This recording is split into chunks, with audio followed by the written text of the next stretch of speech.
বর্তমানে ওয়েব সিরিজের পাশাপাশি বাংলা টেলিভিশনে অতি পরিচিত নাম রণজয় বিষ্ণু।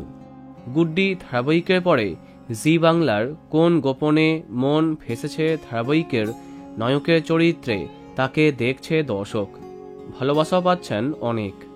কিন্তু হঠাৎই বড় সমস্যায় নিজেকে জড়িয়ে ফেললেন রণজয়। ৭৩ লক্ষ টাকার প্রতারণায় তাকে ব্যবহার করা হয়েছে, এমনটাই জানিয়েছেন তিনি।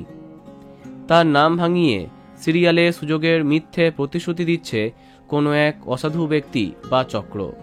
সিরিয়ালে কাজ পাইয়ে দেওয়ার নামে মোটা টাকাও হাতানো হচ্ছে। সেটা জানতে পেরেই সামাজিক মাধ্যমে কথা বললেন রণজয়।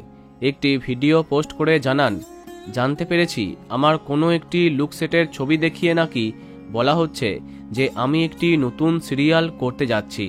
সেখানে সুযোগ পাইয়ে দেওয়ার জন্য নাকি অনেক অভিনেতার থেকে টাকাও নেওয়া হয়েছে। তিনি এই খবরটা জানতে পেরে অবাক হয়েছেন।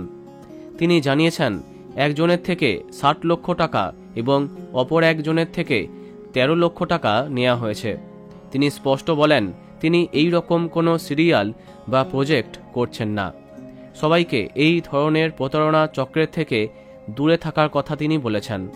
তিনি জানান, আমি একজন প্রফেশনাল অ্যাক্টর, তাই আমার প্রফেশনের দৌলতে অনেক সময় আমরা অনেক ছবির লুকসেট করি, কিন্তু ফাইনালি অনেক সময় সেই ছবিগুলি করা হয়ে ওঠে না। কোনো সময় ডেটের জন্য, কোনো সময় টাকা পয়সা এবং বিভিন্ন কারণে।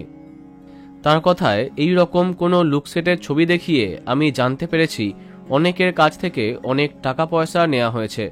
প্রথম কথা, এই রকমভাবে টাকা পয়সা দিয়ে অভিনয় করতে আসার এই বোকামিটা দয়া করে করবেন না। কিন্তু আমার তরফ থেকেই সতর্কীকরণ রইল যে আমার কাছে কিন্তু এই পুরো বিষয়টা সম্পর্কে কোনো নলেজ নেই, তাই এর কোনো দায়ভারও আমার নেই। যেহেতু আমার ছবি দেখিয়ে এই পুরো বিষয়টা করা হচ্ছে, তাই আমি বাধ্য হলাম এই ভিডিও পোস্ট করতে। তো বন্ধুরা, কেমন লাগে তাকে কমেন্টে জানাতে পারো।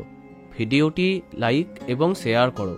এই রকম অনেক ভিডিও পেতে সাবস্ক্রাইব করো কারেন্ট পজ। ধন্যবাদ।